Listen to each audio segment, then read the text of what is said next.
एक छोटे से गांव की सीधी सादी लड़की थी।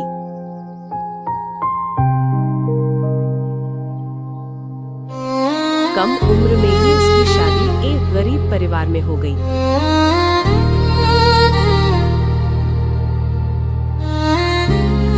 ससुराल में ना पैसा था ना सुख सुविधा, बस मेहनत और जिम्मेदारी थी।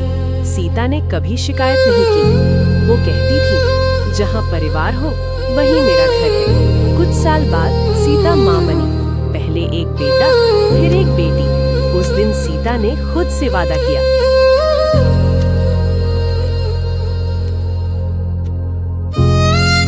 मेरे बच्चे चाहे जैसे भी हालात हो, पढ़ेंगे, आगे बढ़ेंगे, कमजोर नहीं बनेंगे। दिन में खेतों में मजदूरी,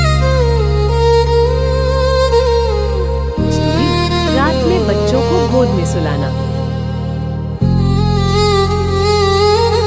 कई बार घर में खाना सिर्फ एक थाली होता था। सीता वही थाली बच्चों के सामने रख देती। माँ को भूख नहीं लगी है, पर पेट जल रहा होता था। बेटा धीरे धीरे बड़ा होने लगा। सीता उसे स्कूल भेजती, खुद फटी चप्पल पहन लेती। जब बेटा पहली बार पास हुआ, सीता ने भगवान के सामने दिया जलाया, मेरे बेटे को कभी गलत रास्ते पर मत जाने देना भगवान। सालों बाद बेटा पढ़ लिख कर शहर चला गया, नौकरी लग गई। गांव में लोग बोले, सीता अब तेरे अच्छे दिन आएंगे। सीता को एक दिन बेटा गांव आया, साथ में शादी का रिश्ता भी लाया। लड़की शहर की थी, पढ़ी लिखी, सुंदर, अच्छे घर की।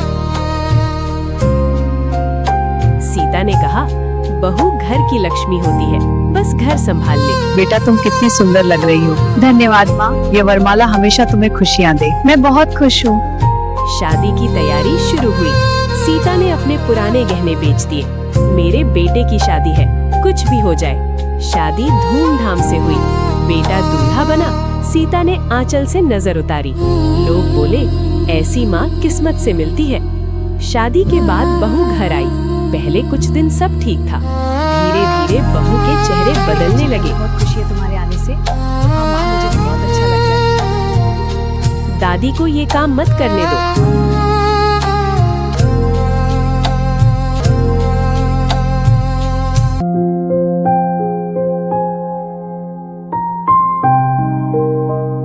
दादी को अलग कमरे में रखो, इनकी वजह से घर गंदा रहता है। माँ आप हमेशा यही करती हैं। बेटा मुझे माफ कर दो, बस अब और नहीं। सीता सब सुनती पर चुप। माँ आप हमेशा यही करती हैं, हर बार यही ड्रामा। बस अब बहुत हो गया।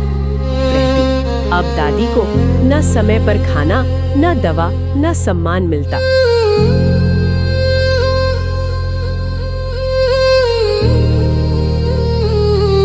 बहू बेटे से कहती, ये बूढ़ी हर वक्त बीमार रहती है, खर्च बढ़ा रही है। बेटा ऑफिस की थकान में चुप रहता। सीता समझ गई, अब वो माँ नहीं, बोझ बन चुकी है। एक रात बहू ने साफ कहा, या तो मैं या ये बूढ़ी। बेटा गुस्से और उलझन में बोला, अम्मा आप कहीं और चली जाओ, मैं अब आपको खाना नहीं खिला सकता। सीता का दिल टूट गया। उसने बस इतना कहा, बेटा भगवान तुझे खुश रखे। अगली सुबह सीता बिना किसी को बताए घर छोड़ गई। न कोई शिकायत, न कोई दुआ, बस आंसू। सीता मंदिर के बाहर रहने लगी। कभी कोई रोटी दे देता, कभी कोई पानी। वो रोज भगवान से कहती, मेरे बेटे को कभी कोई सजा, कोई कमी मत होने देना भगवान। एक दिन एक साधु बाबा आए। सीता की हालत देखी, पूरी कहानी सुनी। बाबा बोले, बेटा भूल गया है कि माँ भगवान से भी ऊपर होती है। शांति से सुनो, भगवान सब देख रहे हैं। हाँ बाबा, लेकिन मन में डर है। डर को छोड़ दो, विश्वास रखो। बाबा बेटे के घर पहुँचे। कहा, जिस माँ ने तुझे उंगली पकड़कर चलना सिखाया, एक तेरी कमी का नतीजा मुझे माफ कर दीजिए बाबा। पछतावा कभी दिल से आता है। आज तूने उसे लाठी पकड़ने पर मजबूर कर दिया। याद रख, जो तू कर रहा है, कल तेरा बेटा वैसे तेरे साथ करेगा। बेटा रो पड़ा। माँ की हर कुर्बानी याद आई। मैं सबसे बड़ा गुनहगार हूँ।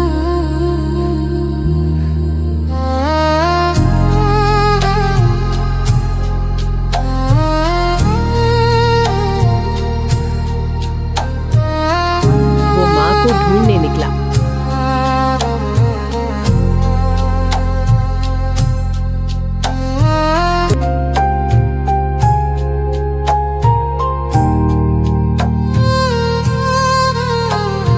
मंदिर के बाहर कमजोर थकी हुई माँ मिली। वो पैरों में गिर पड़ा।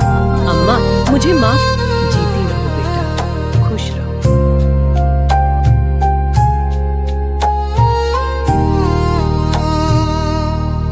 कर दो। माँ को घर लाया गया। बहू भी रोई। सब ने माँ की सेवा शुरू की। मुझे माफ घर फिर से बेटा, कोई बात नहीं। हाँ माँ, सब ठीक है। बेटा, कोई बात नहीं। हाँ माँ, सब ठीक है। स्वर्ग की तरह बन गया। सीता बोली, माँ कभी बदला नहीं लेती, वो सिर्फ माफ करना जानती है। जिस माँ ने हमें दुनिया दिखाई, उसे अकेला छोड़ना सबसे बड़ा पाप है।